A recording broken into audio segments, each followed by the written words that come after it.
The coronavirus has brought the global economy to the brink of collapse. It strained healthcare systems, paralyzed commerce with lockdowns and border closures, and forced millions of people out of work. With the large-scale restrictions of economic activities and heightened uncertainties, the global economy has come to a virtual standstill during the second quarter of 2020. We are now facing the grim reality of a severe recession, one of a magnitude not seen since the Great Depression.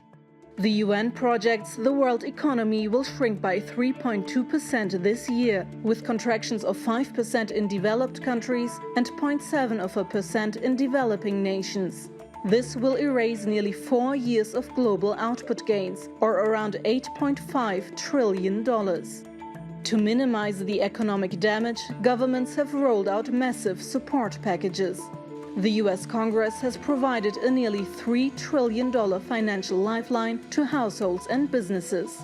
And yet the Federal Reserve has called for more fiscal spending, warning that the recovery of the world's biggest economy will be slow and painful.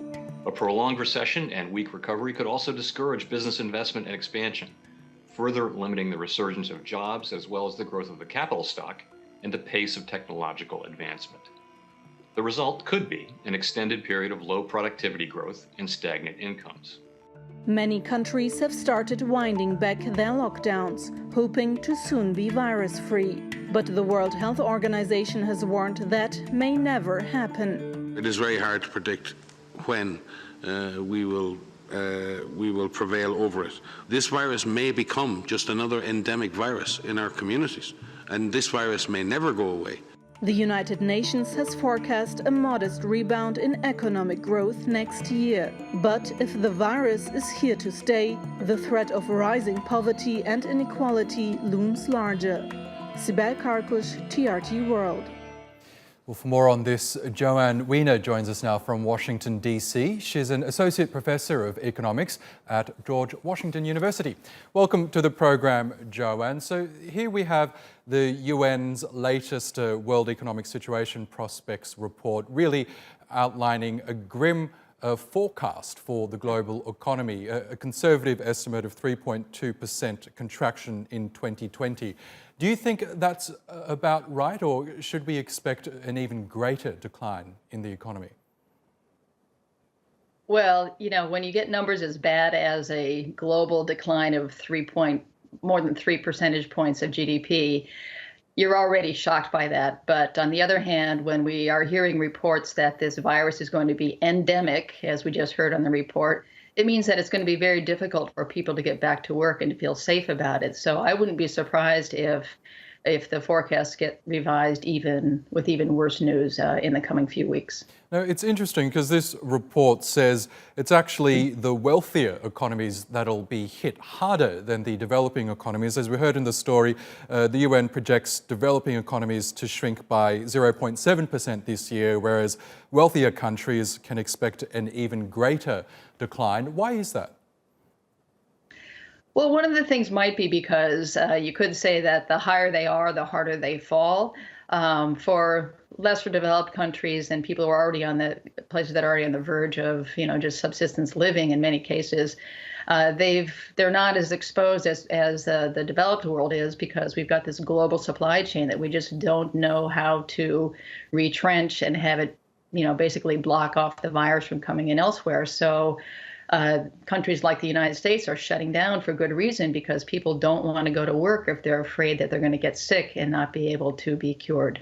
Now, it also warns that the contraction to the global economy could be even greater if there's a second wave, and we're already seeing signs of that in several countries around the world as they begin to reopen their economies.